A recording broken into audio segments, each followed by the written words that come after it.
Hello, my name is Pedi Obani, and my presentation entitled Soke, Women, Protests and the Law is being delivered as part of the Gender, Sexuality and Law stream for the SLSA 2021 conference. Soke comes from Yoruba language in Nigeria, and it essentially means speak out. The outline of my presentation will include the theoretical foundation, an overview of protest strategies employed by women in Nigeria, an insight into the rationale for women's protests, overview of some of the key protests which have held both before independence in Nigeria and post independence, and then a consideration of the links between these key protests and developments in the legal framework, specifically in relation to developments dealing with women's rights issues and gender equality issues. In terms of the theoretical foundation, one of the things to consider is that both elites and non elites women face exploitation and therefore protest. Secondly, women's productive and reproductive roles create an interest in resisting the commodification of communal resources and the natural environment. Thirdly, patriarchal institutions are mostly implicated in the exploitation of women, and as a result of this, are often targets of women's protests.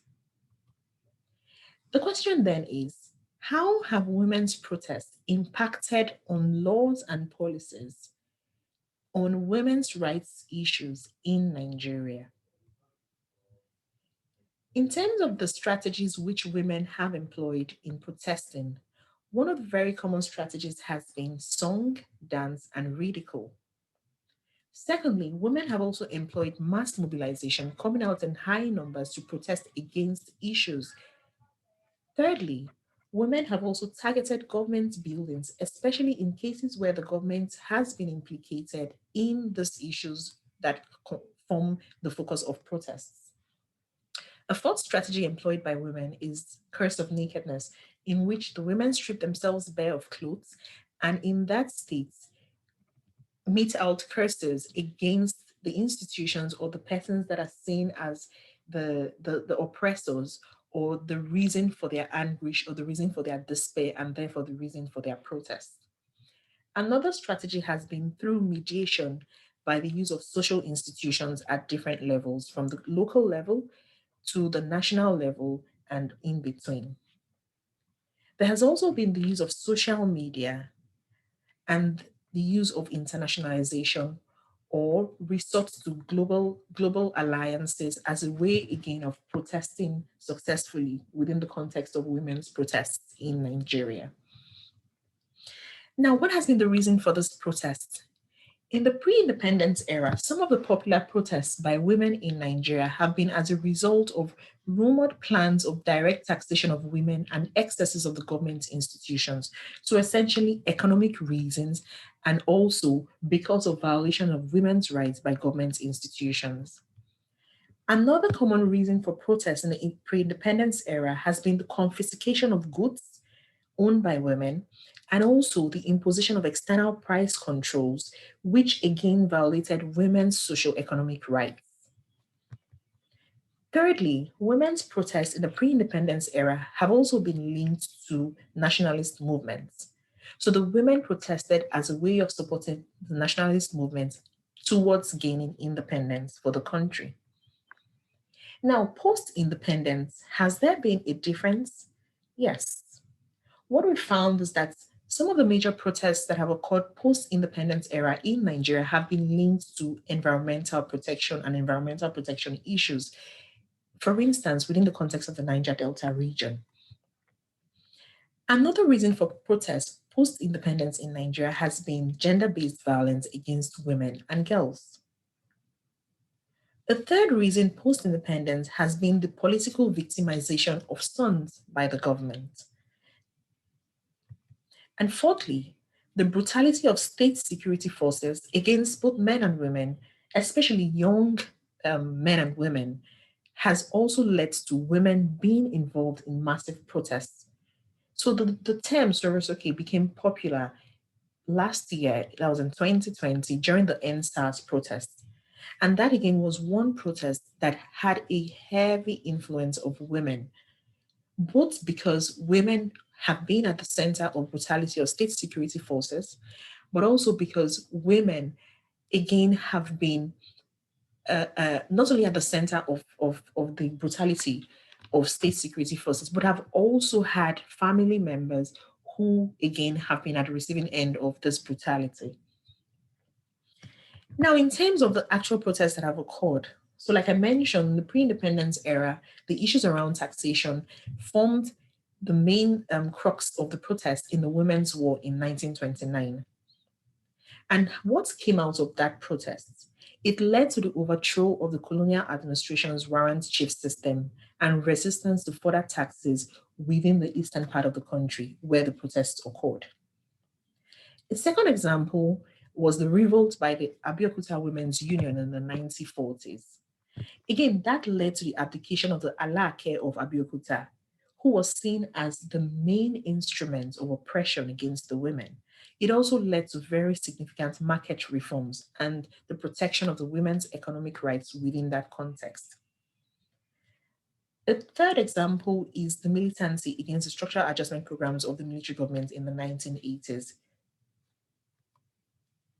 More recently, from the 1980s to the 1990s, there were several women's revolts against oil companies in the Niger Delta region. Now, what was the reason for this protest in that context? First of all, there was a degradation of the environment, which impacted negatively on women's production and reproductive activities. There was also an entrenchment of gender inequality in the way that the resources, the natural resources within the Niger Delta region, specifically oil and gas resources, were being governed. And thirdly, there was a disenfranchisement of women within the context of the Niger Delta region and the governance of the resources. But this in itself led to the development of new forms of solidarity between women and some men, essentially men who were also at the receiving end of this disenfranchisement, very often young men. And this was seen in the oil workers' strike of 1994, for instance, where the women and the oil workers had some alliances and were able to forge, these alliances as a way of protesting against the excesses of the oil companies, and in some instances, with the against the excesses of the government agencies that were also supportive of the oil companies and the degradation which was occurring as a result of the oil exploration activities. Again, within that context, there was the MOSOP, so the movement for the survival of the Ogoni people. And within the for the survival of Ogoni people, the women were then given the opportunity or had the opportunity of actually engaging in community resource governance structure and in this process, and thereby improving their political relevance within the society. And that same protest, especially within the context of MOSOP, led to a series of events that culminated in demands for indigenous self-determination. Again, this was one of the protests that actually attracted a lot of international support. So by itself, the women's revolts against oil companies in the Niger Delta region within the 1980s and the 1990s actually contributed to improving women's relevance within the context of the natural resource governance structure in the Niger Delta region. It also led to women forging alliances with even men who were more supportive of their cause as women. And then it also led to women gathering international support for these movements in support of women's rights protection. More recently, the NSAS movements of last year. In that context, while there was no known organized leadership structure for the protests, women were seen as being in the front line of the protests. And women acted through disseminating information on social media, fundraising, organizing legal aid, refreshments, medical assistance for protesters. Women also brought to the fore sexual minority rights issues within the context of that protest. And in addition to that, all of this at least contributed to the disbandment of SARS, which was seen as a very important institution in terms of curtailing the excesses of government security agencies against civilians. In terms now, going beyond this, in terms of the connections between the protests and the law, what we find is that recent improvements in women's rights and gender equality laws have not always been preceded by women's protests, but have often involved key female protagonists in legislative and judicial positions, as well as women's rights activists and civil society organizations. So, what does this all mean? To begin with, capitalism and patriarchal institutions have negatively affected women's rights and empowerment in Nigeria. But at the same time, they have also provided opportunities for strengthening women's political relevance, particularly at the subnational levels. So, this, for instance, comes through strongly when one looks at the Niger Delta region and some of the protests that have been led by women within that environment. Secondly, women's protests have very often resulted in a recalibration of the dynamics of gendered relations between women and some men in the society. Thirdly, women's autonomy and the internationalization of women's protests in Nigeria, particularly through the social media, has become an enabler in modern times. So essentially, by resorting to social media through internationalization and then stronger autonomy for women, these have all strengthened the relevance of women's protests, especially in changing social dynamics, political dynamics, and the structure of resource governance. So, women's protests have successfully triggered significant social and political changes. And this can be seen when one looks at both the protests that occurred before independence and more recent protests that have occurred post independence in the Nigerian context. But the caveat is that the links between this protest by women and developments in the formal legal order, particularly as it relates to women's rights and gender equality issues, remains tenuous at best.